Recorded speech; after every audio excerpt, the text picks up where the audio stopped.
Hello and welcome back to Tinged as Literature.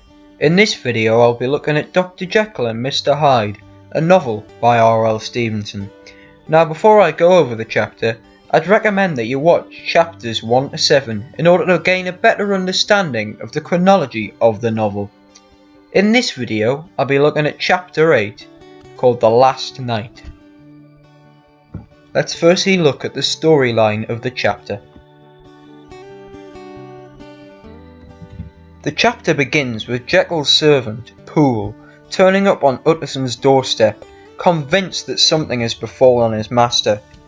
He then persuades Utterson to hurry quickly back to Jekyll's house, and when they arrive, all of Jekyll's servants are collectively afraid. A voice from the laboratory refuses Utterson's entry, convincing both Utterson and Poole that the man on the other side is definitely not Jekyll. Poole and Utterson then converse about the week's previous events, revealing that whatever is behind the laboratory door has been issuing chemical orders, but Poole has been unsuccessful in retrieving such chemicals. Soon filled with fear and adrenaline, Poole and Utterson use an axe and a kitchen poker to break into the laboratory. Inside, the room is completely clean, all except for the body of Hyde twitching on the ground after his suicide. The two men then search the area for Jekyll, however instead they find Jekyll's new will, stating Utterson as the heir to his estate, alongside another two documents, the first stating Utterson should read Lanyon's narrative, and the second a narrative written by Dr. Jekyll. Now if we analyse this scene, it's immediately shown that Jekyll's state has now reached everyone in his life, including his manservant Poole, who is now deeply concerned about his master. The pressure placed on Utterson to attempt to appeal to the now unseen Jekyll deeply affects the characters within the chapter and is also visible to the reader.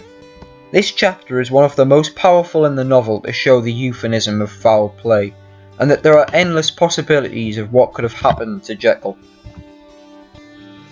Now if we go even further into this scene, there are some key quotes that can be picked out that begin to summarise the previous chapters and also set up for the closing narratives of both Lanyon and Jekyll. Firstly, the quote, 20 years proves the extremeness of the situation, is not even Poole, Jekyll's longtime companion, can identify what has happened to Jekyll and if whoever is on the other side of the door is actually Jekyll himself or an imposter. The quote also highlights the suddenness of the situation due to Poole's obvious fear and direct use of the quote. Another quote is, crushing anticipation of calamity, which emphasises the pathetic fallacy of the raging storm outside, and also symbolises the anticipation of what is yet to be revealed about the fate of Dr. Jekyll and his counterpart Mr. Hyde.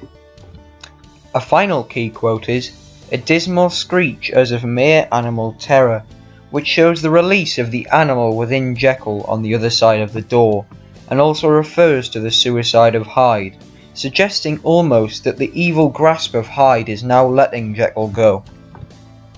Although these are the only quotes I've picked out, there are many more that would be just as useful to look over, so feel free to go back through the video to write down any of the quotes and annotations I've been through. I'd also recommend re-looking at this chapter due to it containing much deeper meanings within its setup for the summary, such as that of foul play and the suppression of evil. Well, that's it for this video. Don't forget to subscribe and I'll be going over chapter 9 in the next one.